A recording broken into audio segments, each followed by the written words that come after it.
I walked into the briefing room, and my wife's dad, the SEAL Admiral, smirked. "What's your call sign, Princess?" The men laughed. I said, "Reaper Zero." His face went white. He knew exactly who I was. Look, I've been in some pretty uncomfortable situations in my life.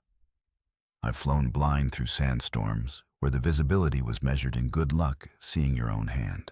I've had my helicopters shot at by people who really didn't want me there.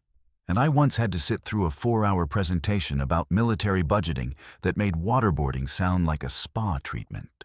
But walking into that Navy briefing room in San Diego on a Tuesday morning that smelled like burned coffee and decades-old testosterone, that was a special kind of hell that no amount of combat training could have prepared me for. The room was packed, 40 officers, give or take, all wearing their dress whites like they were auditioning for a recruitment poster. The air conditioning was broken naturally because the Navy apparently believes that sweating builds character. Every single one of these guys had that look. You know the one I've seen some stuff mixed with "I'm about to mansplain tactical operations to anyone who will listen" expression. And standing at the head of the table looking like he owned not just the room, but possibly the entire Pacific Fleet, was Admiral Conrad Rains, my father-in-law, the man who signed my wedding photos with the enthusiasm of someone endorsing their own death certificate. Now, here's the thing about Conrad. He's what you'd call old military. Not the good kind that respects tradition and honor, but the kind that thinks anyone who didn't serve in Vietnam is basically a Boy Scout playing dress-up. He's the type who measures a man's worth by how many push-ups he can do and how loud he can yell Hoya without his voice cracking. And me, well, I'm the civilian who married his daughter, which in his mind makes me roughly as useful as a screen door on a submarine. I'd been invited to this briefing. And yes, I'm using air quotes so aggressive they could punch through drywall because apparently someone in the chain of command thought it would be a great idea for civilian aviation consultants to observe naval operations. Translation: they needed to fill a diversity quota, and I happened to be breathing and nearby. The invitation email had been so passive-aggressive. It practically came with a side of eye roll. Your presence is requested, but not required. As we understand, civilian schedules can be flexible. Yeah, real subtle there, Lieutenant. Whoever wrote that. When I walked in, exactly 3 people looked up. 2 of them immediately looked back down at their phones. And the third, some fresh-faced lieutenant who probably still got carded at bars, gave me the kind of once-over that said, "Who's this guy? And did he wander in from the Starbucks next door?" I was wearing khakis and a polo shirt because, newsflash, I'm not active duty anymore, and I'll be damned if I'm going to dress like I'm attending a funeral for fun. Conrad naturally clocked me immediately. His eyes tracked me across the room like a predator watching a particularly unimpressive gazelle stumble into his territory. I found a seat in the back because I'm not an idiot, and I know how this works, and tried to make myself as invisible as possible, which lasted about 4 minutes. Conrad was in the middle of some speech about operational readiness and maritime superiority, using enough buzzwords to make a corporate consultant weep with envy, when he suddenly stopped mid-sentence. Just stopped. The silence was so abrupt that someone's pin rolling off the table sounded like thunder. He looked directly at me, and I swear I saw the corners of his mouth twitch upward in what I can only describe as the facial expression equivalent of loading a gun. "Before we continue, gentlemen," he said, his voice dripping with the kind of condescension that could rust steel, "I think we should welcome our observer. My daughter's husband has decided to grace us with his presence today." The way he said daughter's husband made it sound like he was identifying a particularly unfortunate rash. He's here to learn how real naval operations work. The room did that thing where everyone tries not to laugh, but absolutely is laughing, resulting in a chorus of coughs, snorts, and poorly disguised snickers that would have made a middle school classroom proud. One guy in the front row actually had tears in his eyes from trying to hold it in. Real professional guys. Top-tier military discipline right there. Conrad wasn't done, though. Oh no. He was just warming up like a stand-up comedian who'd spotted a heckler and decided to absolutely destroy them for the next 10 minutes. He leaned forward, resting his knuckles on the table in a power pose that probably looked intimidating to people who weren't, actually intimidated. "So, tell me," he said. And I could already feel where this train was headed, and also that there were no brakes and possibly no tracks. "What's your call sign, Princess?" "Princess." He actually said princess in a room full of naval officers about a grown man, his son-in-law. The laughter that erupted wasn't just loud. It was the kind of full-bodied slap your knee, nearly choking on your own spit laughter that you usually only hear when someone falls spectacularly on their face at a wedding. These guys were eating it up like it was the funniest thing they'd heard since someone accidentally called the Admiral Mom during roll call. Even the serious-looking commander in the corner, who'd been frowning at his tablet like it owed him money, cracked a smile. I sat there for a moment, letting the laughter wash over me like the world's most obnoxious wave pool. I could have gotten angry. I could have walked out. I could have done a lot of things. But here's what you learn when you've actually been in the situations these guys only brief about. Timing is everything. So I smiled just once, a small, knowing smile that probably looked friendly enough, but carried the emotional weight of a freight train about to derail directly through someone's ego. Then I stood up slowly, making sure every single person in that room was looking at me. The laughter started to die down, not because they were done finding it funny, but because something about the way I moved made their monkey brains go, "Wait, hold up, is this about to get interesting?" I looked Conrad Rains dead in his steel-gray eyes, the ones that had probably stared down foreign adversaries in congressional committees with equal disdain, and I said two words that I knew would detonate like a tactical nuke in that room. Reaper Zero. The silence that followed wasn't just quiet. It was the kind of absolute suffocating silence that happens when reality walks into a room and slaps everyone across the face simultaneously. You could have heard a pin drop, except nobody was breathing enough to risk dropping anything. 40 officers. Every single one of them just froze. Some with their mouths still open from laughing, some with coffee cups halfway to their lips. One guy's pin literally fell from his hand and clattered onto the table. And even that sound seemed too loud. Commander Hill, who I'd noticed earlier because he had enough ribbons on his chest to gift wrap a small car, went completely pale. His eyes went wide and he leaned toward Conrad and whispered loud enough for half the room to hear, because apparently whispering is a lost art. "Sir, the Reaper. The one from Icevale." Conrad's face did something I'd never seen before and honestly hoped to never see again. It went from smug satisfaction to complete shock to something that looked suspiciously like horror. All in about 2 seconds. The blood literally drained from his face like someone had pulled a plug. His mouth opened, closed, opened again. He looked like a fish that had just realized it was actually on a boat and not in the ocean like it had previously assumed. I stayed standing, keeping my expression neutral and friendly, because the beautiful thing about dropping a verbal bomb is you don't have to follow it up with anything. The bomb does all the work. The room stayed frozen for what felt like an hour, but was probably closer to 10 seconds, long enough for every single officer present to mentally rifle through their service knowledge and connect the dots between Reaper Zero and that absolutely insane mission everyone heard about, but nobody talks about because it's classified 6 ways to. Sunday. One lieutenant in the back, couldn't have been older than 25, made a choking sound like he just swallowed his own tongue. Another officer dropped his folder, and the papers scattered across the floor with all the dramatic flair of a movie scene. Nobody moved to pick them up. They were all too busy staring at me like I'd just announced I was secretly an alien, or possibly Batman. Conrad finally found his voice, though it came out about an octave higher than his usual authoritative boom. "You are that?" He cleared his throat, tried again. "That was you." I nodded once, still smiling. That small, pleasant smile that was absolutely murdering him from the inside out. "Yes, sir." That was me. Icevale, February 2019. You might remember it. You ordered the mission despite the abort recommendation. Your SEAL team needed extraction. I was the one who brought them home. I paused.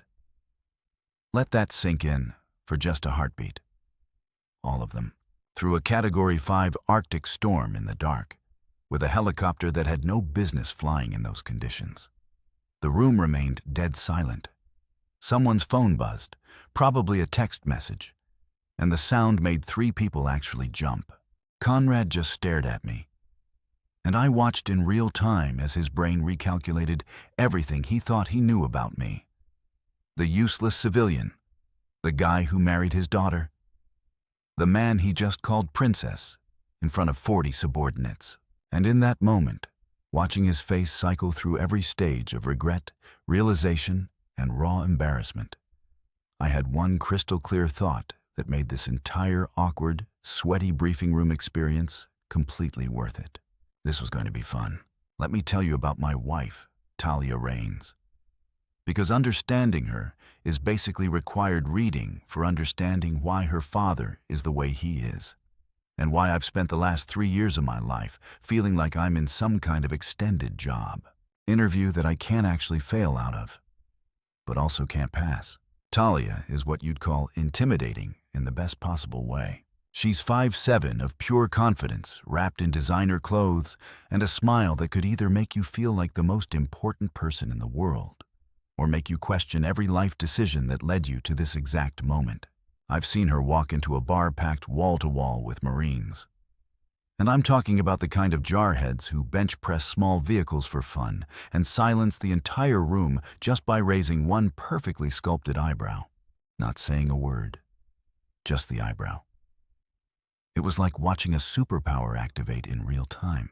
She works in corporate law, the kind where she wears power suits that cost more than my first car, and casually drops phrases like fiduciary responsibility and litigation strategy while I'm still trying to figure out if I paid the electric bill on time. She's brilliant, funny, doesn't take crap from anyone, and has this way of making you feel like you're the only person in the room, even when there are 200 other people around. When we met at that veteran fundraiser 3 years ago, I thought she was completely out of my league. Turns out I was right. But she married me anyway, which either speaks to my incredible charm or her questionable judgment. I'm going to go with charm because it makes me feel better about myself. But here's the kicker. Despite being this absolute force of nature who could probably negotiate world peace before lunch and still have time to destroy someone in a courtroom by dinner, she has not been able to convince her father that I'm not completely useless. And believe me, she's tried. I've heard the conversations. I've been in the room during family dinners where she's literally listed my accomplishments like she's presenting evidence to a jury. And Conrad just sits there, nodding politely, while internally categorizing me somewhere between houseplant and unfortunate furniture. To Admiral Conrad Rains, I am and have always been that civilian guy who married my daughter. That's it. That's the entire sum of my existence in his universe. Never mind that I have a master's degree in aeronautical engineering. Never mind that I spent 12 years in active service. Never mind that I have more flight hours than most commercial pilots will see in their entire careers. Nope. I'm just the guy who showed up one day, somehow tricked his daughter into marrying me, probably through witchcraft or blackmail. He's still investigating. And now I exist in his peripheral vision like an annoying pop-up ad. He can't quite close. Here's a fun example. Remember Operation Icevale? The mission I dropped on him like a conversational grenade in that briefing room. Yeah. Well, here's the part 1. Didn't mention the SEAL team I extracted during that nightmare mission. Conrad's team. He was the commanding officer who ordered that operation. I flew through what meteorologists were calling unsurvivable conditions to pull out 15 of his men, including his second-in-command, who was currently experiencing what medical professionals call actively dying from hypothermia. I brought every single one of them home. Not a scratch. Well, except for Jenkins, my co-pilot, who bit through his lower lip from clenching his jaw so hard during the approach that he needed stitches. But that's beside the point. Conrad sent me a commendation letter, a really nice one, actually. It called me a credit to naval aviation and praised my extraordinary courage under impossible circumstances.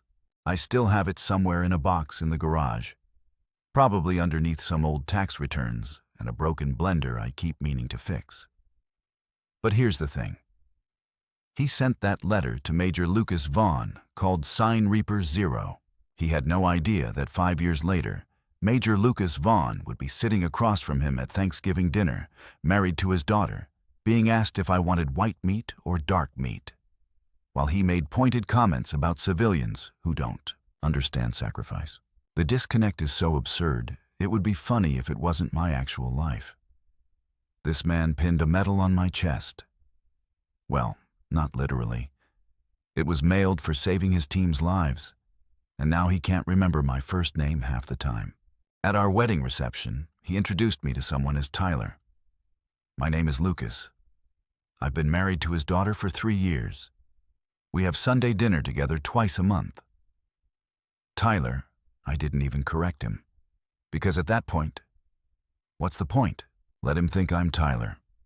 Maybe Tyler gets more respect.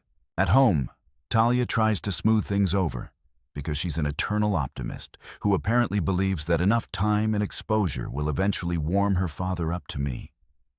Like I'm some kind of emotional leftovers that just need a few minutes in the microwave.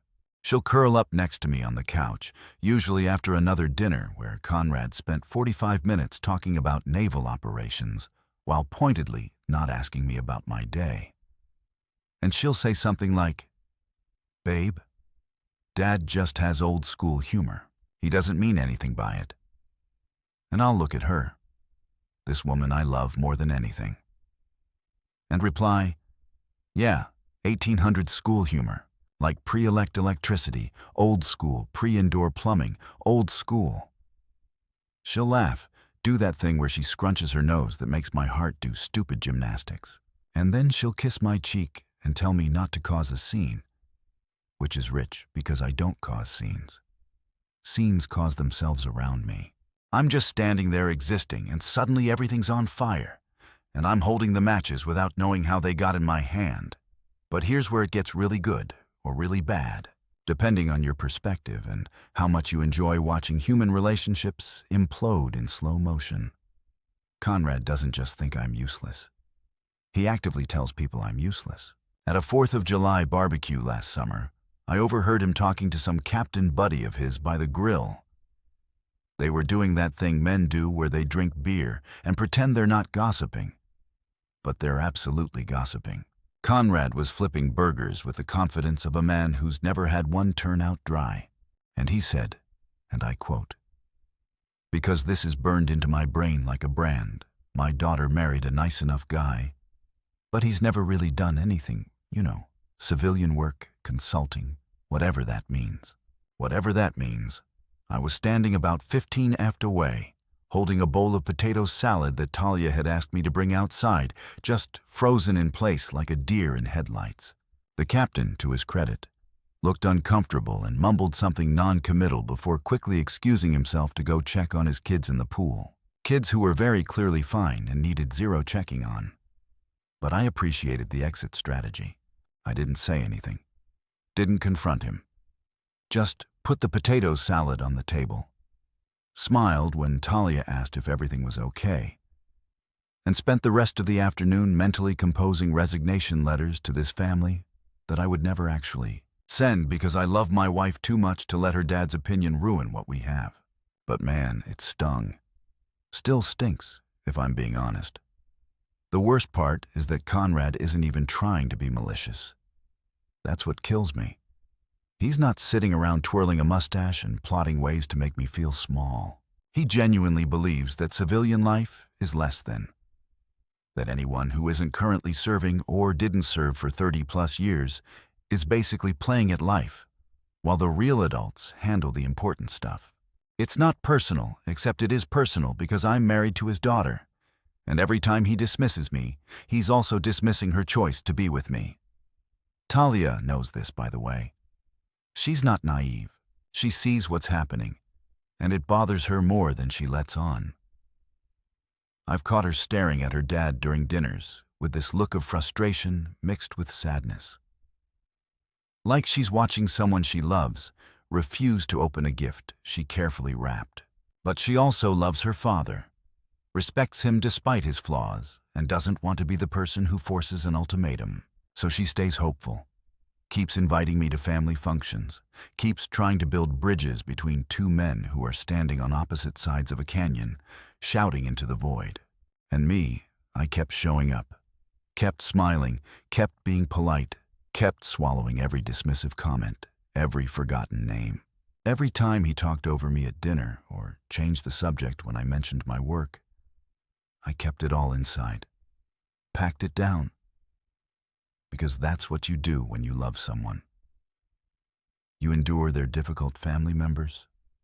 You play the long game. You hope that eventually something will shift. Spoiler alert.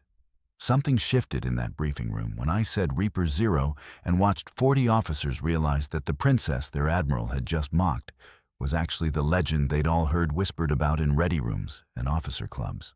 When Conrad's face went from smug to shock to something approaching horror, as he connected the dots between the decorated pilot he'd commended and the son-in-law he'd spent 3 years treating like an intern who wouldn't shut up about their study abroad. Semester. Yeah, the scene definitely caused itself. And honestly, I didn't even feel bad about it. 5 years ago, I was Major Lucas Vaughn, and if that name meant anything to you, it meant you either worked in tactical aviation or you'd heard the stories that get passed around at bars when the beer's been flowing, and someone inevitably says, "You think that's crazy?" Let me tell you about this one time. My call sign was Reaper Zero, which sounds metal as hell and absolutely was intentional, because when you're flying missions that make insurance adjusters weep, you might as well own the aesthetic.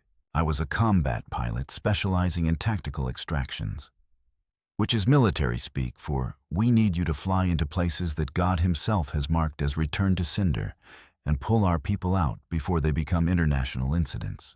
I wasn't special forces, wasn't a SEAL, wasn't one of those guys who kicks down doors with night vision goggles and enough weaponry to arm a small nation.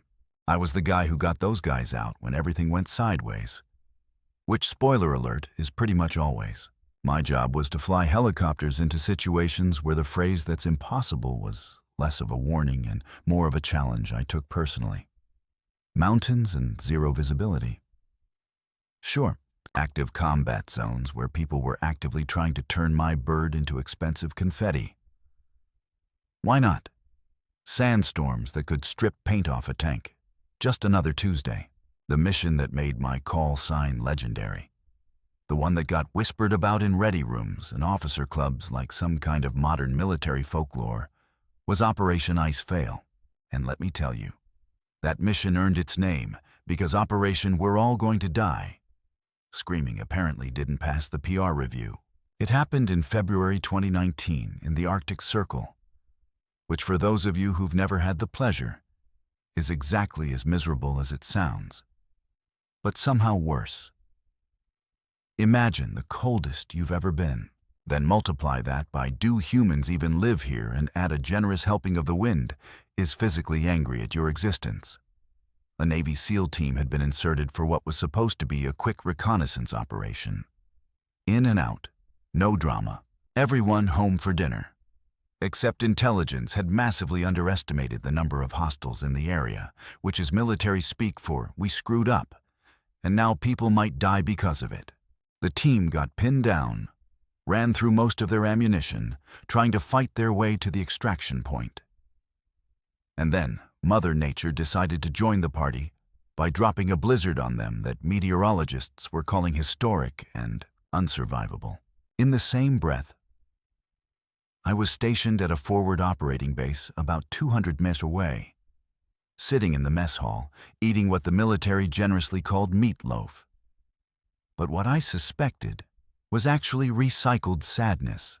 When the alert came through, the base commander, Colonel Patricia Hriss, who was about 5'2" of pure concentrated authority and could make grown men cry with a single disappointed look, called an emergency briefing. The room filled up fast, every pilot on base crowding in, because when the colonel calls an emergency meeting, you show up, and you show up fast. She didn't waste time with pleasantries. Wind speeds are hitting 120 mph. Visibility is 0. Temperature is -40 and dropping. They have maybe 6 hours of shelter left before hypothermia starts taking them out one by one. The room went quiet. Not the good kind of quiet where people are thinking hard about solutions, but the bad kind where everyone's doing mental math and arriving at the same conclusion. This is a suicide mission. Someone in the back, I think it was Captain Morrison, guy who flew supply runs and had never seen combat, actually laughed nervously and said, "You're joking, right?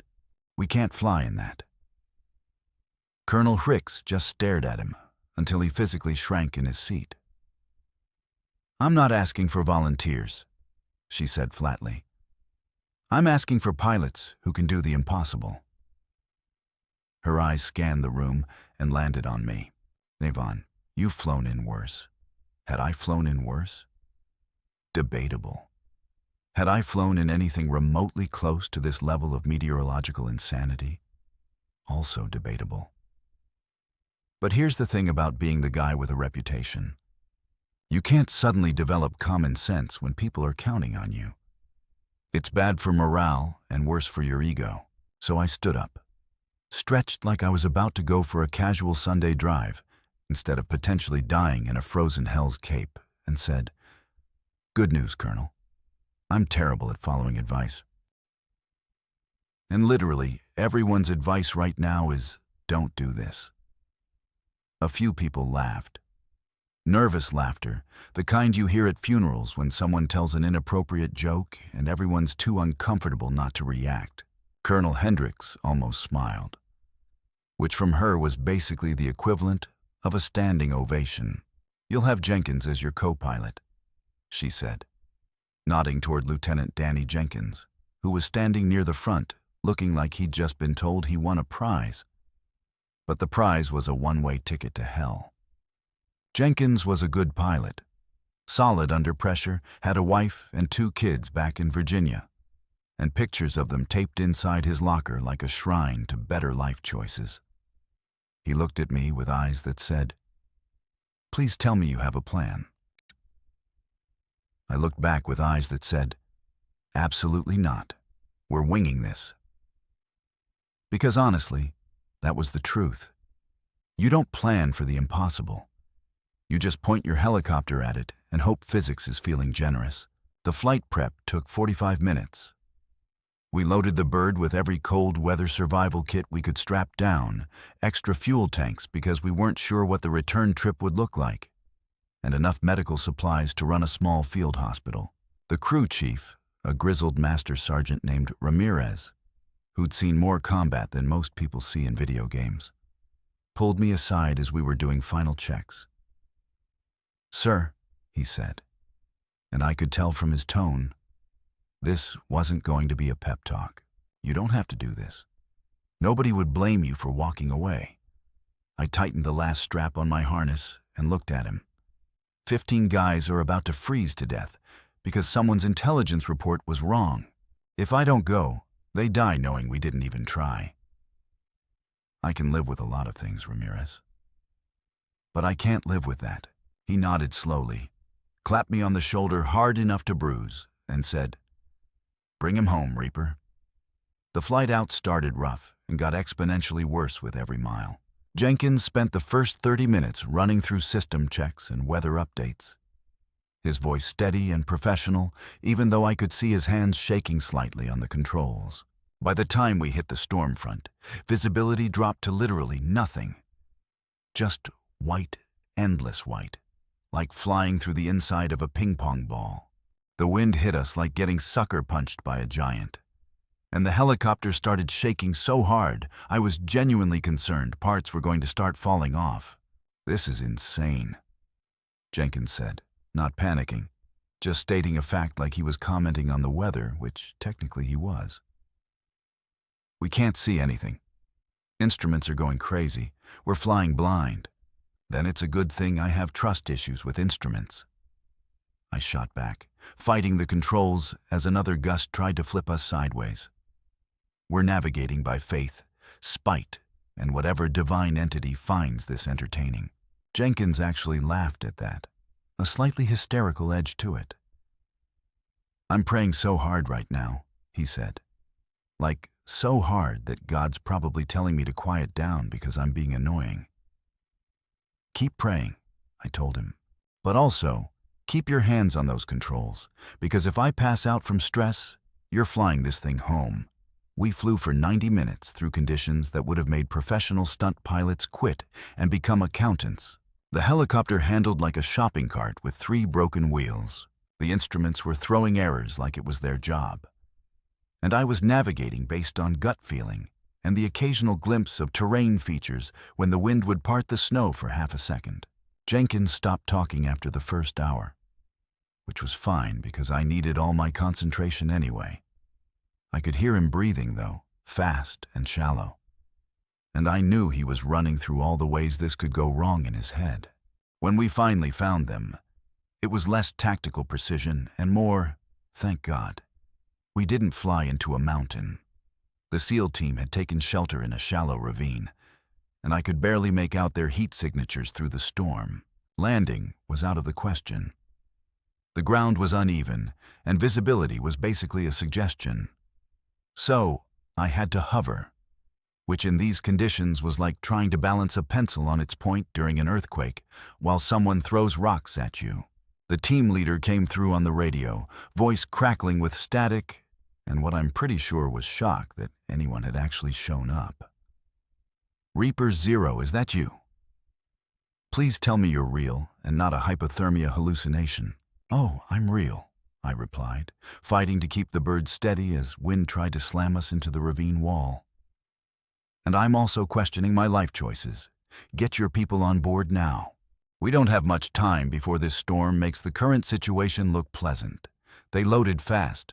Professionals, even when half frozen and completely exhausted.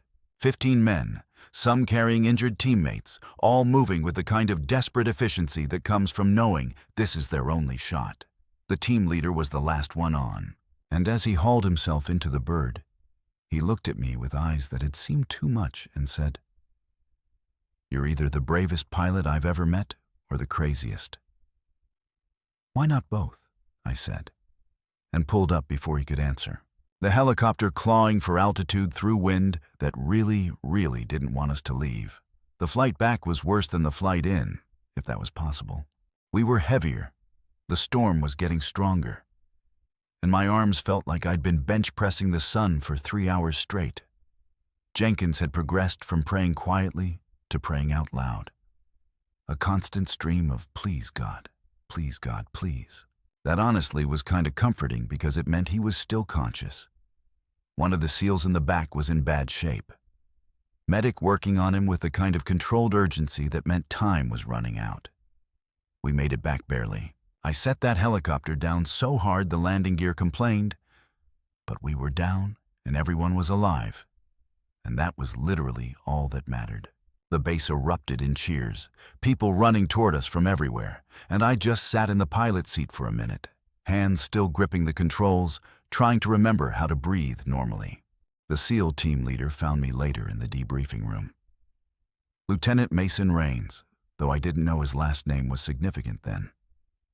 He shook my hand so hard, I thought he might dislocate my shoulder and said, "You saved our lives. All of us. I don't know how to thank you." I just shrugged, too tired for eloquence. Thank me by staying alive and doing something worth the risk. He died 6 months later. Different mission, different storm, same commander making the calls. Admiral Conrad Rains, his brother. The universe has a cruel sense of irony sometimes. I met Talia at a veteran fundraiser in downtown San Diego, which is exactly the kind of place you'd expect to meet your future wife if you're the romantic type who believes in fate and destiny and all that Hallmark movie nonsense. I'm not that type. For the record, I'm the type who showed up because my buddy Dave, who I flew with back in the day and who's now working some cushy defense contractor job, guilt me into buying a ticket by saying, "Come on, man, it's for a good cause. Plus, there's an open bar and you literally have nothing better to do on a Saturday night." He wasn't wrong about that last part, which stung a little, but the open bar sealed the deal. The event was at this fancy hotel ballroom with crystal chandeliers that probably cost more than my annual salary, and waiters circulating with tiny appetizers that looked beautiful, but left you hungry 5 minutes later. You know the type. A single shrimp on a cracker with some kind of foam that's supposed to be fancy, but tastes like expensive air. I was standing near the bar, nursing a whiskey and trying to look like I belonged in a room full of people wearing suits that fit properly, when she walked up next to me and ordered a martini with the kind of confidence that makes bartenders stand up straighter. She was wearing this dark blue dress that probably had a designer name I couldn't pronounce. Her dark hair pulled back in a way that showed off cheekbones that could cut glass. And when she glanced at me, I swear the room got quieter. Or maybe that was just my brain short-circuiting. Hard to say. "You look like you'd rather be anywhere else," she said, a slight smile playing at the corner of her mouth. I laughed, caught off guard by the directness. "That obvious? You've been standing in the same spot for 20 minutes. You haven't touched the appetizers, even though the crab cakes are actually decent, and you're drinking whiskey at a wine and champagne event," she said, taking her martini from the bartender with a nod of thanks. "So, yeah, pretty obvious." In my defense, I said, "The whiskey was a tactical choice. Wine gives me a headache and champagne makes me feel like I'm at a wedding I wasn't invited to." She laughed at that. A genuine laugh that reached her eyes and extended her hand. Talia Raines, corporate lawyer, champagne enthusiast, and apparently better at reading people than you are at hiding discomfort. I shook her hand, noting that her grip was firm and confident, the kind of handshake that meant business. Lucas Vaughn, former helicopter pilot, whiskey defender, and guilty as charged on the discomfort thing. I paused, then added, "Raines? Any relation to Admiral Conrad Raines?" Her smile dimmed slightly. Just a flicker, but I caught it. "He's my father." "You know him?" "Only by reputation," I said, which was technically true. I knew of him. Everyone in naval aviation knew of him. But I'd never met the man personally. Didn't know then that I'd saved his brother's life, or that 5 years later he'd be calling me princess in a briefing room. Life's funny that way. We talked for 2 hours. Just talked about everything and nothing. She told me about her work, the cases she was handling, the frustration of dealing with clients who thought they knew better than their own lawyers.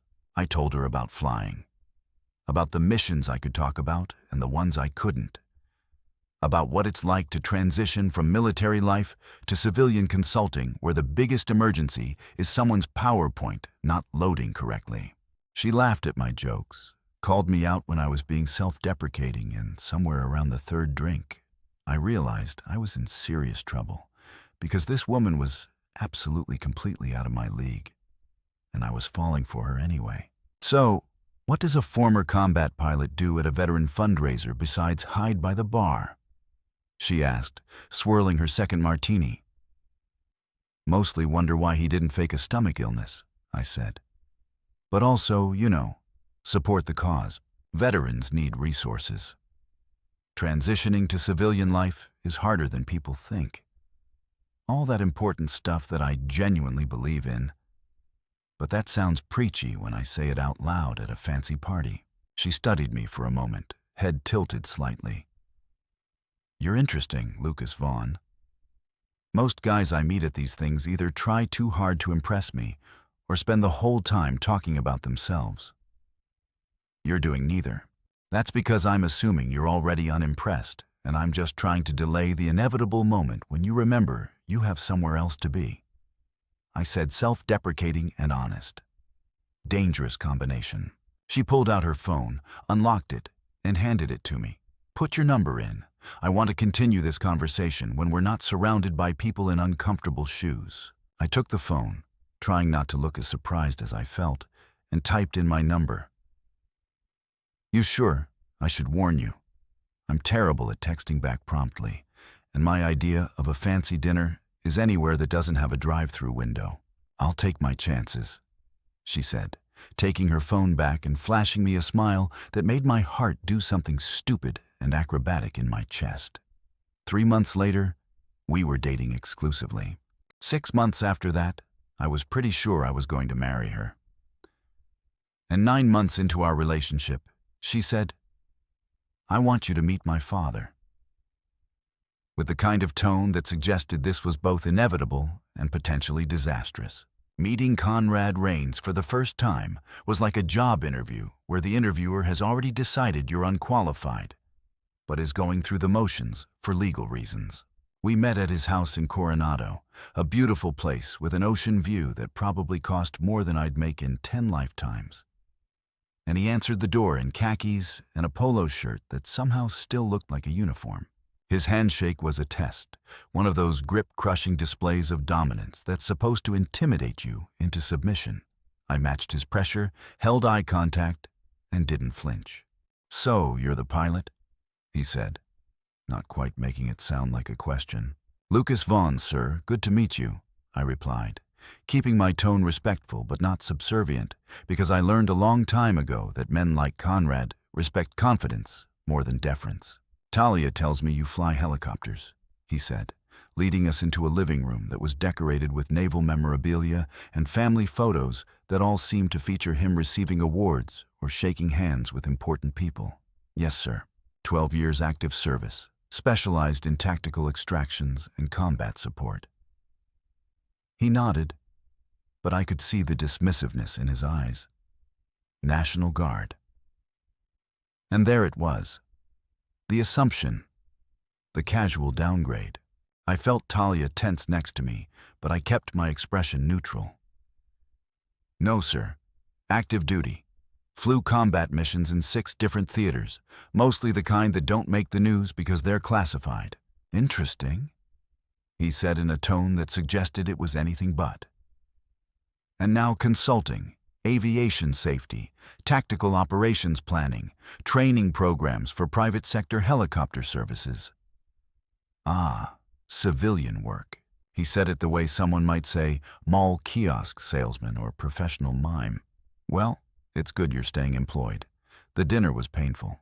Conrad dominated the conversation, telling stories about his naval career that all somehow circled back to his accomplishments, while making subtle digs about civilian life and how real service meant 30 years in uniform. Talia tried to steer the conversation to neutral topics, but her father had the conversational agility of a freight train on a single track. I smiled, nodded, answered questions when asked, and mentally calculated how many drinks I'd need after this to forget the experience. At one point, Talia's mother, Elizabeth, a kind woman who seemed perpetually exhausted by her husband's personality, asked me about my most memorable flight. I started to mention Operation Ice Veil, then stopped because I realized Conrad was in the room, and the whole thing would get complicated fast. Instead, I told a sanitized version of a supply run gone wrong in Afghanistan, keeping it light and slightly funny. Conrad listened with half attention, checked his watch twice, and when I finished, said, "Supply runs. Important work. I suppose someone has to do the logistics." Talia's hand found mine under the table, squeezed hard. I squeezed back a silent communication that meant, "I'm fine. Don't murder your father at dinner." When we left that night, Talia was furious in a way I'd never seen before. We sat in my car in her father's driveway, and she just started apologizing, rapid fire, words tumbling over each other. "I'm so sorry. That was awful. He was so rude. I don't know why he's like this. You didn't deserve that. I should have warned you better." I stopped her by kissing her, which shut her up effectively and also seemed like a better use of our time than rehashing how her father thought I was basically a glorified taxi driver. When I pulled back, I said, "Hey, I've been shot at by people who actually wanted me dead. Your dad just doesn't know what to do with someone who married his daughter and didn't ask his permission first. I can handle it. You shouldn't have to handle it," she said quietly. "Maybe not. But I'm handling it anyway, because you're worth it." She looked at me with those eyes that made me want to promise her the world, then said, "I love you. You know that." "I do now," I replied. I meant it more than I'd meant anything in my life. A year later, we got married. The wedding was beautiful. Talia planned every detail with the precision of a military operation, which I found both hilarious and fitting given her family background. Her mother cried happy tears, her friends gave touching speeches, and Conrad gave a toast that was technically appropriate, but loaded with enough subtext to sink a battleship. "To my daughter's husband," he said, raising his glass with a smile that didn't reach his eyes. "May his landings be smoother than his career choices." The room laughed. Polite, uncomfortable laughter from people who weren't sure if this was affectionate ribbing or an actual insult. I knew which one it was. So did Talia, who looked like she wanted to throw her bouquet at her father's head. I stood up, raised my own glass, and looked Conrad dead in the eye. And to my father-in-law, may his next promotion include humility. The laughter that followed was different. Surprised, genuine. A few people actually applauded. Talia kicked me under the table hard enough to leave a bruise I'd find later, but she was also trying not to smile. Conrad's expression flickered between shocked, annoyed, and something that might have been respect if you squinted hard enough. We didn't talk for the rest of the reception, but I'd made my point. I wasn't going to be the quiet son-in-law who took every dismissive comment with a smile. I was going to push back politely, but firmly.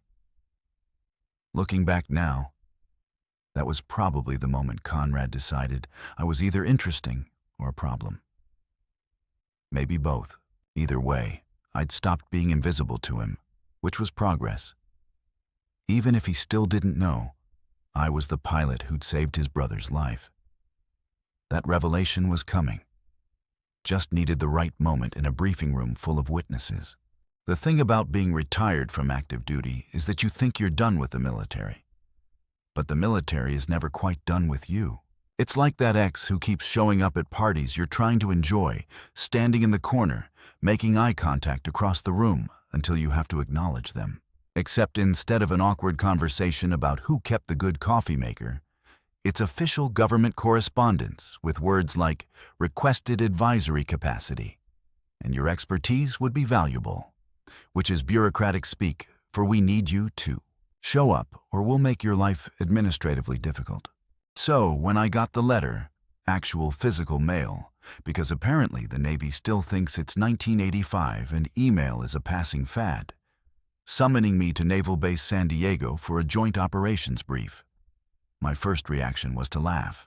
Then I read it again and realized they were serious.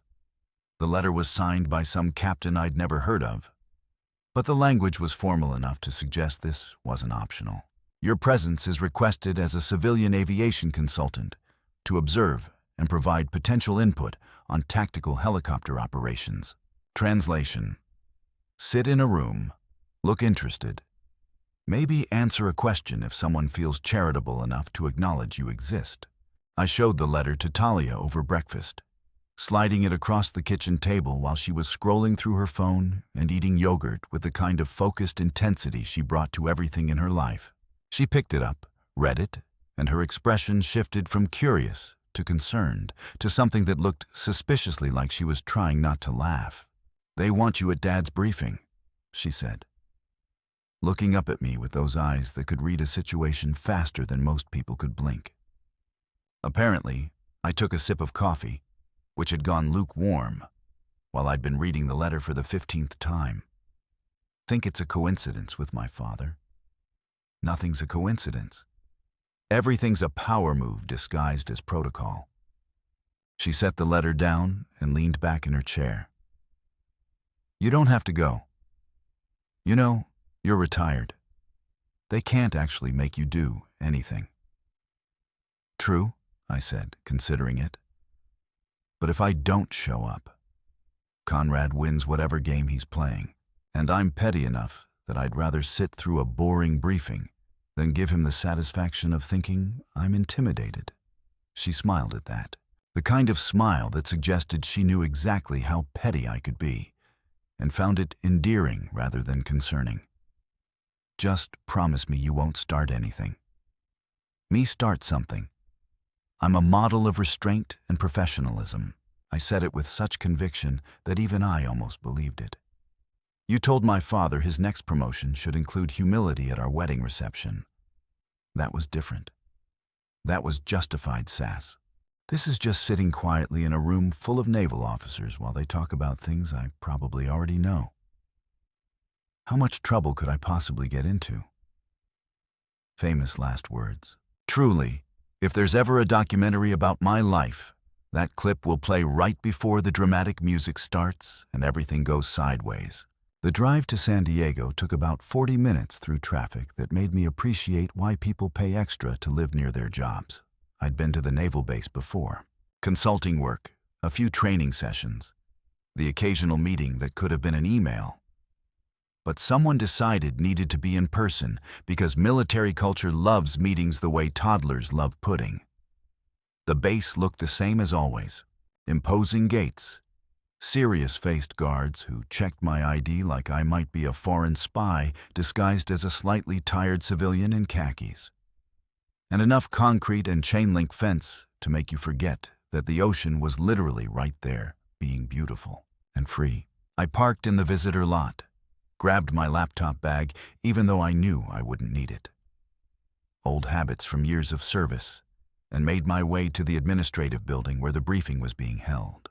The air conditioning hit me like a blessing as soon as I walked inside. A stark contrast to the San Diego heat that was doing its best impression of the surface of the sun. A young petty officer at the front desk checked my name against a list, gave me a visitor badge that said civilian consultant in letters large enough to be read from space, and directed me to the third floor, Conference Room B. Conference Room B turned out to be one of those large briefing rooms with tiered seating, a massive screen at the front, and enough American flags to stock a 4th of July parade. I arrived about 10 minutes early. Punctuality was beaten into me during basic training, and apparently never left, which meant the room was already half full with officers milling around chatting in that pre-meeting way, where everyone's pretending to be casual, but is actually sizing each other up and calculating who's going to sit where based on rank and social dynamics. I grabbed a seat in the back row, the universal language for I'm here, but I'd rather not be, and pulled out my phone to check messages. Talia had texted, "Remember, you promised not to start anything." I sent back a thumbs-up emoji, which was non-committal enough to be technically honest. While leaving myself room for interpretation later, the room continued to fill up. I recognized a few faces from my active duty days. Captain Reynolds, who'd put on some weight, but still had that drill sergeant energy. Commander Martinez, who I'd flown with on a training exercise once, and who'd spent the entire flight talking about his boat. A handful of lieutenants, who all looked impossibly young and eager in a way that made me feel ancient despite being only 38. None of them recognized me, which was fine. I'd been out for 3 years, and unless you made an impression, good or bad, people moved on fast in the military. Then Admiral Conrad Raines walked in, and the room did that thing where everyone suddenly became 20% more alert and 40% more uncomfortable. He was wearing his service dress blues ribbons and medals arranged with geometric precision. His posture so perfect, it probably had its own training manual. He scanned the room with those sharp gray eyes that missed nothing, acknowledged a few senior officers with curt nods, and then his gaze landed on me for a second. Just a second. I saw a surprise flicker across his face. Not huge, just a slight widening of the eyes. A microscopic pause in his usual commanding presence. He hadn't expected me to actually show up. Probably thought I'd ignore the summons like a civilian with no respect for military procedure. The surprise disappeared as fast as it appeared, replaced by his usual expression of controlled authority mixed with mild disapproval. He didn't acknowledge me, didn't nod, didn't even let his gaze linger. Just moved on to the podium at the front of the room like I was part of the furniture. Which in his worldview, I probably was. The briefing started exactly on time because Conrad Rains didn't believe in being late or letting anyone else be late either. He launched into an overview of joint operations readiness, using enough military jargon to make a civilian translator weep. Charts appeared on the screen showing deployment statistics, helicopter availability rates, mission success percentages. It was all very professional, very thorough, and very boring. The kind of briefing where you could feel your soul trying to escape through your ears. I half listened, mostly focused on not falling asleep and embarrassing myself. Around me, officers took notes with the kind of earnest attention that suggested they either genuinely cared or were really good at faking it. Commander Martinez was definitely faking it. I could see him doodling what looked like a boat in the margins of his notepad. About 30 minutes in, Conrad moved on to a section about tactical helicopter operations in hostile environments. This was actually my area of expertise, the stuff I'd done for 12 years before hanging up my flight suit. He was talking about risk assessment, abort protocols, weather considerations, all the things that separate successful missions from smoking craters and awkward phone calls to families. The key to successful extractions, Conrad said, his voice carrying that authoritative boom that made you want to stand up straighter even when sitting down, is knowing when to proceed and when to abort. A pilot who can't make that call has no business flying tactical missions. I felt my jaw tighten slightly because I knew, and he didn't know that I knew that he'd overruled an abort call on Ice Vale. His own brother had been on that mission, and Conrad had decided that proceeding was more important than safety. Mason Rains had survived, but the mission had cost them. And 6 months later, Mason died on another operation under similar circumstances. An officer in the front row, young lieutenant, couldn't have been more than 25, raised his hand tentatively. "Sir, what about situations where command overrules a pilot's abort recommendation? How do we balance operational necessity with safety?" The room got quieter. It was a good question, the kind that made everyone uncomfortable because it implied that maybe the chain of command wasn't always right. Conrad's expression didn't change, but I saw his shoulders tense slightly. "A commander makes decisions based on the bigger picture," he said carefully. "Sometimes that means accepting calculated risks. A pilot's perspective is limited to their immediate situation. Command has to consider strategic objectives." It was a politician's answer. Technically correct, but fundamentally avoiding the actual question. The lieutenant nodded and sat back, apparently satisfied or at least smart enough not to push further. I almost said something. Almost. The words were right there, loaded and ready. What about when those calculated risks get people killed? But I didn't, because I promised Talia I wouldn't start anything, and also because the timing wasn't right. If I was going to call out Conrad Rains, it needed to be when it would have maximum impact. The briefing continued. More charts, more statistics, more discussion about readiness levels and deployment rotations. Officers asked questions that were either genuinely curious or designed to make themselves look engaged for the Admiral's benefit. Conrad answered each one with practiced efficiency, the kind that came from decades of briefings, just like this one. And then, about 45 minutes in, he did something I wasn't expecting. He paused, looked around the room with that expression that suggested he was about to say something he found amusing, and his eyes landed on me again. "Before we move forward," he said, and I felt a cold sense of dread settle in my stomach because I knew. I just knew that whatever was coming next was going to be aimed directly at me. I think we should properly introduce our civilian observer. He gestured toward me with the kind of casual dismissiveness that was an art form. Gentlemen, this is Mr. Vaughn, my daughter's husband. He's here to observe and learn how actual naval operations are conducted. The room turned to look at me. 40 faces, most of them neutral, a few curious, one or two with barely concealed smirks, because Conrad had just very publicly labeled me as the amateur in the room, the son-in-law who needed to be educated, the civilian who didn't understand real military work. I could have let it go.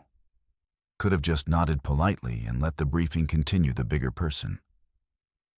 But where's the fun in that? I stood up slowly, making sure I had everyone's attention before I spoke. The room was silent, waiting to see how the civilian would respond to being called out by an admiral. Thank you for the introduction, sir, I said, keeping my voice respectful but not subservient. Though I should clarify, I'm not here to learn. I'm here because someone in your command thought my expertise in tactical helicopter operations might be valuable for this discussion. I paused. Let that sink in, but I appreciate the warm welcome. A few officers shifted uncomfortably. Conrad's expression hardened slightly, his eyes narrowing just a fraction. I could see him recalculating, trying to figure out if I just challenged him or if I was being genuine. Before he could respond, I sat back down. Mission accomplished. The tension in the room was palpable. Commander Martinez had stopped doodling his boat. Captain Reynolds was staring at me with an expression somewhere between impressed and horrified. The young lieutenant who'd asked about abort protocols looked like he'd just witnessed something he wasn't sure he should have seen. Conrad cleared his throat, regaining control of the room.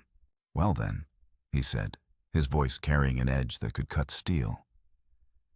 Perhaps Mr. Vaughn can enlighten us with his civilian consulting perspective. It wasn't a request. It was a challenge, and I just walked right into it. This was it. The moment I could back down, demur politely, say something safe and professional that wouldn't ruffle any feathers. Or I could commit to the chaos and see where it led. Spoiler, I committed to the chaos. Obviously, you know that feeling when you're standing on the edge of a diving board looking down at water that's either going to be refreshing or painfully cold. And there's a crowd of people watching to see if you're actually going to jump. That was me standing in that briefing room with 40 pairs of eyes locked on me and Conrad Rains looking at me like I was a bug. He was deciding whether to swat or ignore. The air conditioning seemed louder suddenly. Or maybe that was just my brain trying to find something to focus on, besides the fact that I was about to either cement my reputation or destroy it in front of an audience that included some of the Navy's finest.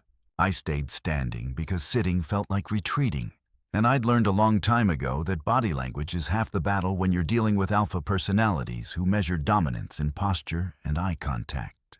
Conrad was still at the podium, one hand resting casually on the edge like he owned not just the room, but the entire concept of authority. His expression was neutral, but I could see the challenge in his eyes. The same look a poker player gets when they're holding a decent hand and want to see if you'll fold. Well, he prompted his voice carrying that edge of impatience that suggested my thinking time was over, and he was ready for me to either impress him or confirm all his worst assumptions about civilians. You mentioned expertise. Perhaps you'd like to share some insights on tactical helicopter operations, specifically how you'd handle a high-risk extraction in adverse weather conditions. Oh, he was good. He'd picked the exact scenario that he thought would expose me as an armchair consultant who talked big but had never actually done the work. The room was watching with the kind of attention people give to car accidents. Horrible to witness, but impossible to look away from. Commander Martinez had his pen poised over his notepad like he was about to take notes or draw a cartoon of my humiliation. Unclear which I could have given him a textbook answer. Could have spouted off some generic tactical principles that would have been technically correct, but boring enough to make everyone's eyes glaze over. Could have played it safe. Instead, I decided to tell a story. High-risk extraction in adverse weather. I repeated, nodding slowly like I was considering the question deeply. That's a good scenario hypothetically or based on actual experience. Either, Conrad said. And I caught the slight narrowing of his eyes. That meant he was wondering where I was going with this. All right, then let me tell you about a real one, I said, shifting my weight slightly, getting comfortable because this was going to take a minute. February 2019, Arctic Circle, temperature -40 and dropping. 15-man SEAL team pinned down, surrounded, running out of ammunition and time. Weather conditions were what meteorologists were calling unsurvivable. Winds hitting 120 mph, visibility 0, and a blizzard that was only getting worse. I saw a few officers sit up straighter. This wasn't textbook theory anymore. This was specific enough to be real.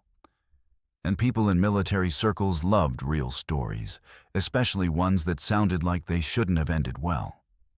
The base commander asked for volunteers to attempt extraction. I continued watching Conrad's face carefully now, because I could see recognition starting to dawn in his eyes. A slow-building realization that was absolutely beautiful to witness. Everyone said it was suicide. Every single person with flight experience said the smart move was to wait for the storm to pass. Even though waiting meant those 15 men would likely freeze to death before conditions improved, the room was dead silent now. Even the air conditioning seemed to have gotten quieter. Or maybe everyone was just holding their breath. Commander Martinez had stopped pretending to take notes and was just staring at me with an expression that suggested he'd figured out where this was going and couldn't quite believe it. One pilot said yes. I went on, and I could see Conrad's knuckles going white where he gripped the podium because he knew. He absolutely knew what mission I was describing. Flew out with a co-pilot who prayed so hard during the flight that he probably annoyed God. Navigated through conditions that made instruments useless. Where visibility was measured in good luck, seeing your own hand in front of your face, and where every gust of wind tried to flip the helicopter like a pancake. I paused, let the silence stretch for a beat. 2 beats. Let them imagine it. Let them feel the weight of what I was describing. Found the team in a shallow ravine. Loaded all 15 men in conditions that made landing impossible. So the pilot had to hover, which in a Category 5 Arctic storm is like trying to balance a pencil on its point during an earthquake while someone throws rocks at you. I smiled slightly, remembering Jennings' face when we finally touched down back at base. The way his hands had been shaking so hard he couldn't unfasten his harness. Brought them all home. Not one casualty. The mission got classified, the pilot got accommodation, and the story became one of those legends that people whisper about. But nobody can quite confirm. The room erupted in whispers, officers leaning toward each other, talking in hushed, urgent tones. I heard fragments, ice veil. That was real. I thought that was exaggerated. No way that actually happened like that.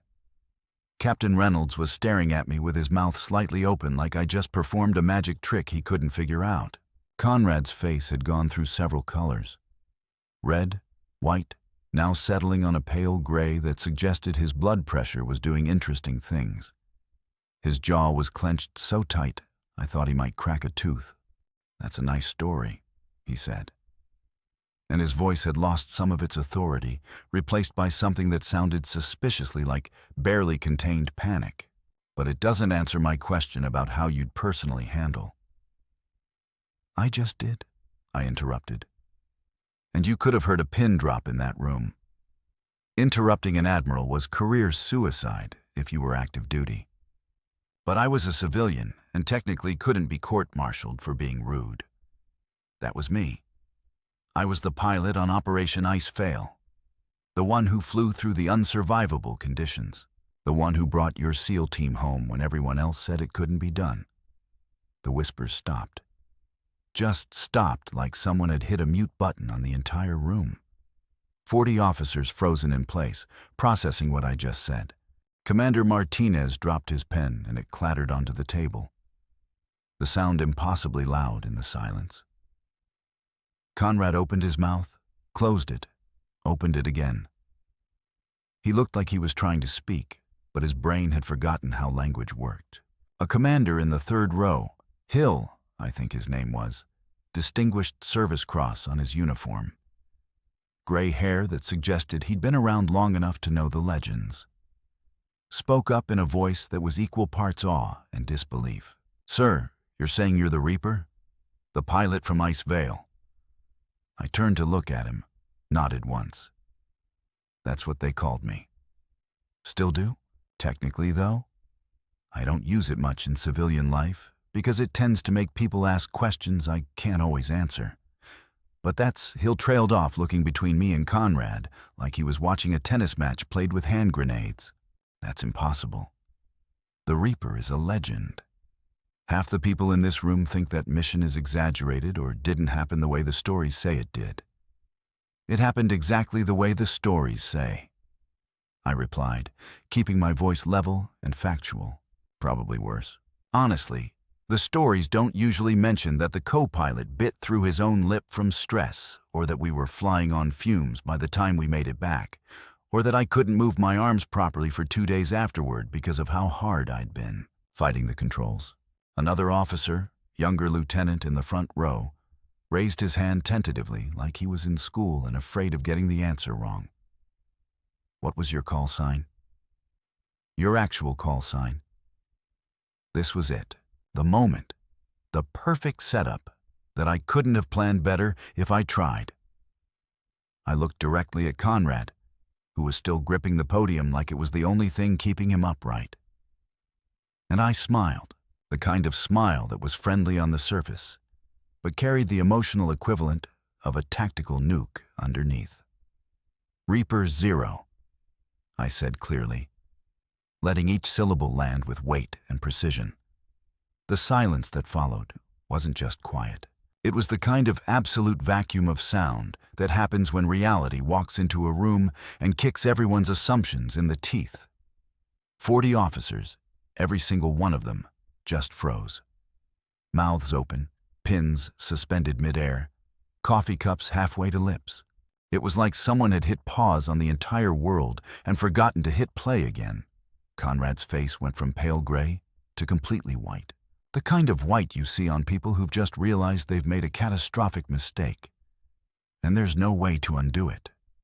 His mouth worked silently, trying to form words that wouldn't come. His eyes were wide, pupils dilated with what I can only describe as pure horror, mixed with dawning comprehension, because he knew. Oh, he knew exactly who Reaper 0 was. He'd signed the combination letter himself. He'd read the mission reports, knew the details, knew that the pilot who'd saved his brother's life and 14 other men in those impossible conditions was considered one of the best tactical pilots in modern naval aviation history. And he just spent 3 years treating that pilot like furniture, had called him Princess in front of 40 subordinates not 20 minutes ago, had mocked his civilian career, dismissed his expertise, and generally acted like I was about as useful as a screen door on a submarine. The realization was spreading through the room like wildfire. I could see it on faces. The way eyes widened and jaws dropped as officers connected the dots between Reaper 0 and the guy the Admiral just insulted. Commander, he looked like he might pass out. Captain Reynolds had gone completely still, his coffee cup frozen in midair like a statue. The young lieutenant who'd asked about abort protocols had his hand over his mouth like he was physically trying to prevent himself from saying something that would get him in trouble. Someone's phone buzzed. A text message, probably, and the sound made at least 3 people actually jump. A folder fell off someone's lap and hit the floor with a slap that echoed through the silent room. Still, nobody spoke. Nobody moved. They were all waiting to see what would happen next, like spectators at the world's most awkward sporting event. Conrad finally found his voice, though it came out rough and strained like he was speaking through broken glass. You were, that was you? Ice Veil was you? Yes, sir, I said, maintaining perfect military courtesy because now that I dropped the bomb, I could afford to be respectful. That was me. February 2019. You ordered the mission despite the abort recommendation from Weather Command. Your SEAL team needed extraction. I brought them home, all 15 of them, including Lieutenant Mason Rains. I saw Conrad flinch at his brother's name, a visible full-body flinch that made him take a half-step back from the podium. His knuckles were white. His jaw clenched so hard, I thought he might shatter his own teeth. Mason was. He started, then stopped, then tried again. My brother was on that mission. I know, sir. He was second in command. Good man. Kept his team calm during extraction, even though he was hypothermic and probably in shock. He shook my hand afterward, told me I'd saved all their lives. I paused, let that hang in the air. He died 6 months later. Different mission. I'm sorry for your loss. The room was still silent, but it was a different kind of silence now. Not shock, but something heavier. Grief, maybe. Recognition of sacrifice. The kind of moment that happens when you're reminded that, behind all the ranks and protocols and military efficiency, there are actual human beings with families and histories and losses they carry. Conrad swayed slightly, like someone had physically pushed him. His eyes were unfocused, staring past me at something only he could see. When he spoke again, his voice was barely above a whisper, and everyone had to strain to hear it. You saved my brother's life. Yes, sir, and 14 other men.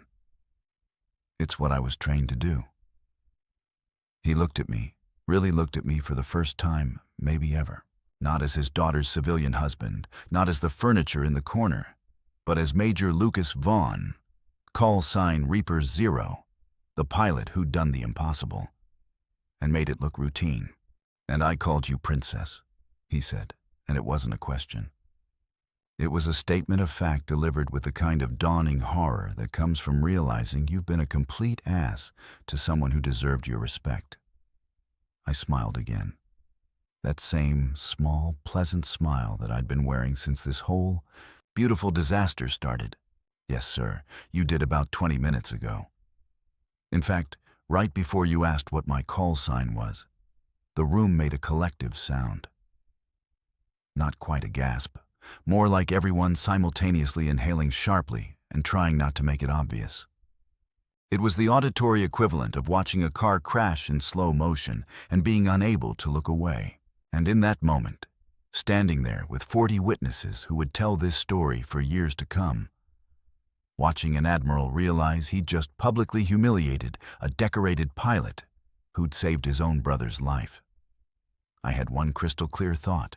This was absolutely completely worth every awkward family dinner I'd endured. If you've never watched a rumor spread through a military base in real time, let me tell you, it's faster than any internet connection and more efficient than any official communication channel ever invented. By the time lunch rolled around, approximately 3 hours after my little revelation in the briefing room, every single person on Naval Base San Diego had heard some version of the Admiral's son-in-law is actually Reaper Zero, and the Admiral called him Princess in front of 40 officers. And it was the most beautiful disaster anyone has witnessed since Lieutenant Morrison accidentally saluted a statue, thinking it was an admiral. I knew this because I couldn't walk 15 FT without someone staring at me like I was either a celebrity or a bomb about to detonate. Officers I'd never met nodded respectfully as I passed. Enlisted personnel whispered to each other and pointed, not subtly, just straight up pointed like I was an attraction at a zoo. One petty officer actually stopped me near the parking lot to ask if I'd sign his notebook, which was both flattering and deeply weird. Sorry, sir. My brother was on a deployment and he heard stories about ice fail. And if you're really the pilot, this would make his entire year, he said, looking embarrassed. but also hopeful in that way young service members have when they meet someone whose reputation precedes them. I signed his notebook because what else was I going to do? Refuse and look like a jerk. The kid was practically vibrating with excitement. I wrote, "Stay safe up there, Reaper Zero," and handed it back, and he looked at it like I'd just given him a winning lottery ticket. "Thank you, sir. This is incredible. Wait until I tell my squad." He practically sprinted away, clutching the notebook like it might evaporate if he didn't hold it tight enough. I made it to my car and sat there for a moment, just processing what the hell had just happened. My phone was blowing up with texts, mostly from Talia, who had apparently heard from 3 different sources what went down in the briefing room. Her messages were a mix of, "What did you do? Everyone is talking about this. My phone won't stop ringing and Dad won't answer his phone and his aide says he's unavailable. What does that mean?" I called her because texting felt insufficient for this level of chaos. She answered on the first ring. "Lucas Vaugh, what the actual hell happened?" I may have introduced myself properly, I said, trying for casual and landing somewhere around guilty but not sorry properly. Her voice went up an octave. "I've gotten calls from 4 different people. 4 telling me that you announced you were Reaper Zero in the middle of Dad's briefing and that he looked like he was going to pass out." That's a fairly accurate summary. Yes, there was a pause. A long pause. The kind of pause that happens when someone is trying to decide if they're angry or impressed, or some combination of both that doesn't have a name yet. "Did he really call you Princess?" "Oh, yeah. In front of 40 officers asked me what my call sign was. Very condescending tone. Clearly expecting me to either not have one or to say something civilian and boring. So I told him another pause. Then, unexpectedly, she laughed. Not a small laugh either. A full, genuine, almost crying laugh that went on for a solid 10 seconds. Oh my God. Oh my God. "Lucas, do you have any idea what you've done?" Introduced myself. "You've humiliated a 3-star admiral in front of his entire staff." He humiliated himself. I corrected. I just provided context. She was still laughing. That kind of laughter that borders on hysteria. My dad is never going to recover from this. This is going to follow him for the rest of his career. Do you know how many people have been waiting for something like this to happen? He's been so smug for so long. And now she broke off into another fit of laughter. "Are you okay?" I asked, genuinely concerned now. "I'm great. This is the best thing that's happened in years. I love you so much right now." She was definitely crying with laughter at this point. I wish I could have seen his face. It was pretty spectacular. I admitted he went through about 6 different colors. I'm pretty sure his blood pressure hit numbers that medical science didn't think were possible.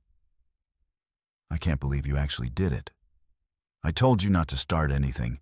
I didn't start anything." Your dad asked me a direct question. I answered it very politely, I might add.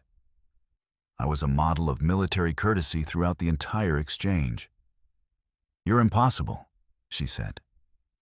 But she was still laughing, so I figured I wasn't in too much trouble. "Okay, I have to go.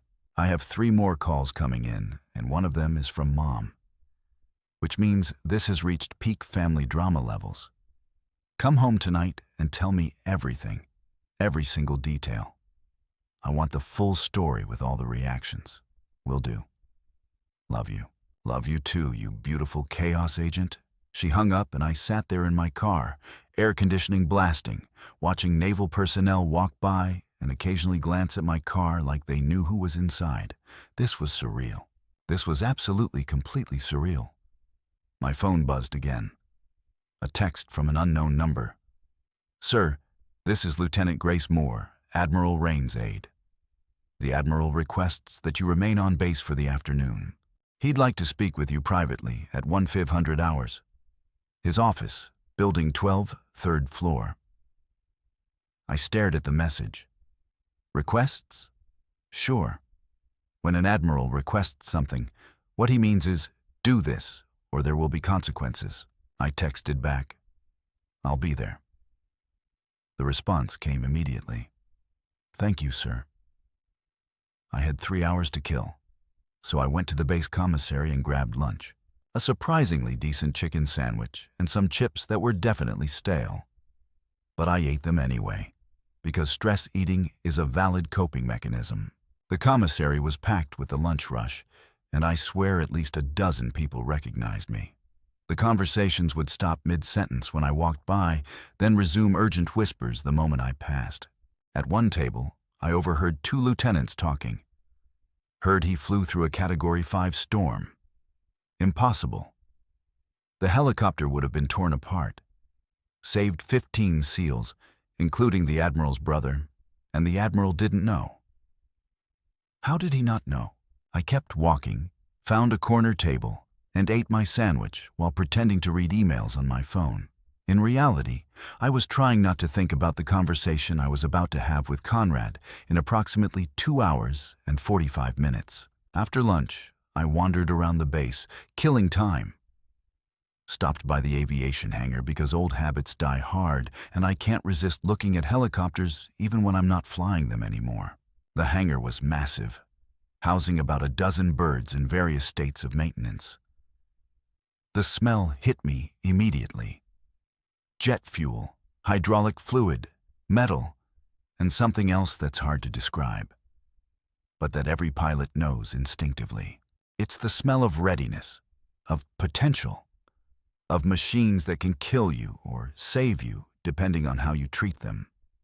A crew chief was working on one of the birds. A young woman with her sleeves rolled up and grease on her hands.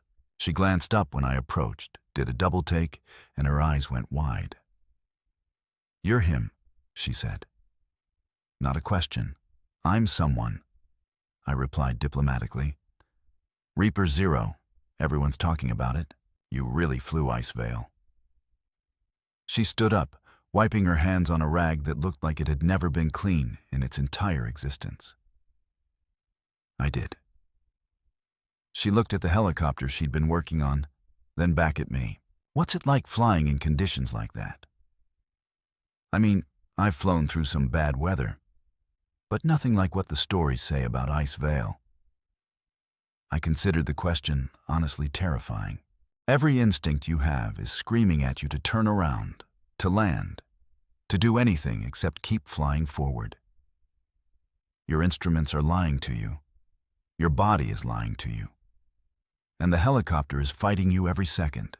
You're not flying so much as negotiating with physics and hoping it doesn't decide to kill you. She nodded slowly, absorbing that. But you kept going. People were depending on me. That's the job. You don't get to quit just because it's hard. I looked at the bird she was maintaining, recognized it as one of the newer models. "You take good care of this one. Someone's life might depend on your work someday." "Yes, sir," she said, straightening up a little. "I will." I left the hangar feeling oddly emotional, like I just passed some kind of torch I didn't realize I was carrying. The military does that. Makes you feel connected to people you've never met, part of something bigger than yourself, even when you're technically not part of it anymore. At 145 hours, I made my way to Building 12. The receptionist on the 3rd floor recognized me immediately. Not surprising, given that my face was probably the most discussed topic on base today, and directed me to wait in a small conference room adjacent to the Admiral's office.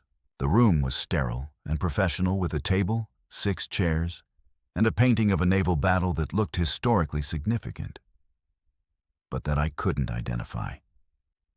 I sat down and waited. The clock on the wall ticked loudly, each second feeling like an hour. I wasn't nervous exactly, but I was definitely feeling something. Anticipation maybe, or the kind of tension that comes before a conversation you know is going to be significant. At exactly 1500 hours, the door opened and Admiral Conrad Rains walked in. He looked older than he had this morning. Not physically older, but worn down like someone had taken sandpaper to his usual confidence and authority. His uniform was still perfect, his posture still military straight. But something in his eyes was different. Vulnerable, maybe human. He closed the door behind him, stood there for a moment like he was gathering his thoughts, and then said, "I owe you an apology." I hadn't been expecting that. Not even a little bit. I'd been prepared for anger, for defensiveness, for him to try to spin the situation into something that wasn't entirely his fault. But an apology from Conrad Rains, that was like seeing a unicorn do taxes. Theoretically possible, but practically unheard of.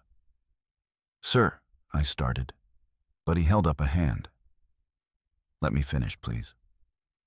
He pulled out a chair and sat down across from me, and for the first time since I'd met him, he looked directly at me like he was seeing me instead of looking through me.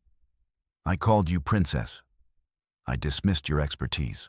I've spent 3 years treating you like you were an inconvenience rather than a person, let alone the person who saved my brother's life. And I did all of that because I was too arrogant and too stubborn to see past my own biases about civilian life and what it means to serve. I didn't know what to say, so I said nothing. Just listened. Mason talked about you." Conrad continued, his voice getting quieter. "After Ice Vale, he said the pilot who extracted them was the bravest person he'd ever met. Said anyone who could fly through those conditions and bring everyone home was someone special. He never told me your name. Classified mission. Couldn't share details, but he said if he ever met you again, he'd buy you every drink in whatever bar you were in." My throat tightened. I'd known Mason Rains for exactly 4 hours, the flight back from Ice Vale and the brief time afterward. But in that time, he'd been professional, grateful, and kind. Learning that he'd talked about me, that he'd thought of me after hit harder than I expected. He was a good man, I said quietly. He was, and I got him killed 6 months later by making the same mistake I made with Ice Vale. Ordering a mission to proceed when it should have been aborted. Conrad's eyes were shining now. Not quite tears, but close. I've been carrying that guilt for 5 years. And then you walked into my daughter's life. And instead of seeing you, I saw a reminder of everything I've done wrong. So I pushed you away, dismissed you, made you into something small so I wouldn't have to confront how big my failures were. The clock ticked. Somewhere outside, someone was shouting drill commands. "I don't know if you can forgive me," Conrad said. "I don't know if I deserve it. But I want you to know that I see you now.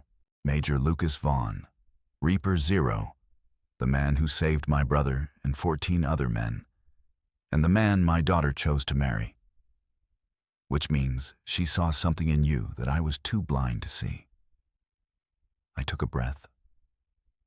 Let it out slowly. "Sir, I'm not going to pretend the last 3 years haven't been frustrating. They have been. But I also understand that grief makes people do things that don't make sense. You lost your brother. That's not something you just get over." "No," he agreed. "But it's also not an excuse to treat people badly." "No, it's not," I said, because honesty seemed important here. "But it's a reason, and reasons matter." He nodded, seemed to consider that. "Can we start over? Not forget the past, but maybe build something better going forward?" I thought about it. Thought about Talia, about family dinners, about the possibility of not feeling like an outsider every time I walked into a room with Conrad Rains in it. "Yeah," I said. "Finally, we can do that." He extended his hand across the table. I took it. His grip was firm, respectful, nothing like the dominance-testing handshake from our first meeting. "Thank you," he said. "You're welcome, sir." We sat there for another minute, neither of us quite ready to leave, both of us processing what had just happened. Finally, Conrad stood up. straightened his uniform in that automatic way military people do, and gave me a small smile. For what it's worth, Princess might be the worst call sign guess in naval history. I laughed, surprised. Yeah, it really was. Reaper Zero, though, that's one hell of a name. Earned it the hard way. The best ones always are. He left and I sat there alone in the conference room feeling like something significant had shifted. Not fixed. You don't fix 3 years of tension in one conversation, but shifted. Like maybe possibly there was a path forward that didn't involve constant low-level warfare at family dinners. My phone buzzed. Talia. Well, did he kill you? Are you alive? Should I start planning a funeral? I texted back. Still alive. Actually had a good conversation. Tell you about it tonight. Her response was immediate. A good conversation with my father. Are you sure you're talking to the right person? Pretty sure he apologized and everything. I don't believe you. This is a prank. You're pranking me, not a prank. Real life.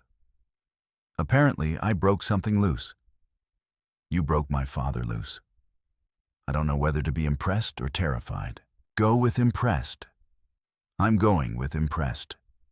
I drove home feeling lighter than I had in years. The San Diego sun setting behind me in shades of orange and pink that looked almost unreal. The base gates receded in my rearview mirror, and with them some weight I hadn't realized I'd been carrying. Turned out sometimes the best thing you can do is tell the truth and let the chips fall where they may. Even if those chips are an admiral's ego that night, curiosity got the better of me. I couldn't shake the feeling that there was more to Ice Vale than what I remembered. More to Mason's death than bad luck and timing. So I did something probably illegal. I accessed the classified mission archives using credentials that technically hadn't expired yet, even though I definitely shouldn't have been using them anymore. The file room was digital now, thankfully, because breaking into an actual physical archive would have required skills I didn't have, and a willingness to commit felonies I wasn't quite ready for. I logged in, pulled up Operation Icevale, and started reading through reports I'd never seen before. Command logs, weather data, communication transcripts, and there it was, buried in a communication log timestamp 20 minutes before we launched. Pilot Vaughn requests mission abort due to unsurvivable weather conditions. Request denied by Commander Rains. Proceed with extraction as ordered. Conrad had overruled my abort call. I'd forgotten that detail, buried it under the adrenaline and chaos of the actual mission. But there it was, in official records proof that I tried to stop the mission, and he'd forced it forward anyway. 3 weeks later, we both got summoned to a review board. Someone had noticed my file access. Of course they had. And now the Navy wanted answers. The hearing room was cold, filled with senior officers who looked like they'd rather be anywhere else, reviewing anything else besides a 5-year-old mission that was supposed to stay buried. They asked me directly, "What did you find in those files, Major Vaughn?" I could have lied. Could have said I was just reminiscing. Instead, I told the truth. Radar data was altered post-mission. My abort request was denied and then scrubbed from preliminary reports. 2 men died on subsequent missions using the same flawed decision-making process. One by storm, one by ego. The room went silent. Then Conrad stood up, looking 10 years older than he had 3 weeks ago. "He's right," Conrad said, voice steady despite everything. I overruled that abort call. My brother Mason survived Icevale, but I got him killed 6 months later making the same mistake. I thought leadership meant never backing down. I was wrong. I looked at him, then at the board. Don't strip his rank. Make him teach what he learned. Let him show others what arrogance costs before it costs them everything. They agreed. Progress over punishment. For once, The Navy chose growth.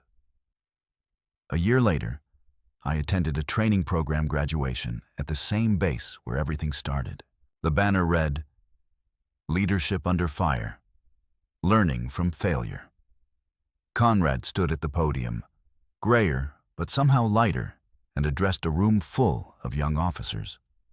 "I once mocked a man who taught me the hardest lesson of my career," he said. His call sign was Reaper Zero. His lesson, real command starts when you admit you're wrong. The applause was genuine, real. I actually clapped this time. No pettiness required. Afterward, he handed me an envelope. Inside was a note from Mason written after Icevale to the pilot who brought me home. "Tell my brother I saw heaven once. It was made of ice and rotor blades. Thank him for sending you. He forgave you first," I said quietly. Conrad nodded, tears in his eyes. "And you already did. Just wanted to see you work for it a little." We both laughed. Awkward, real human. Later, the Navy unveiled a new helicopter model, RZUALM, named after me. When they asked for a speech, I simply said, "You call me Princess. Now your fleet's named after me." I'd call that character development. The crowd roared. Above us, the Reaper gleamed gold in the sunset. Finally, the sky felt like home.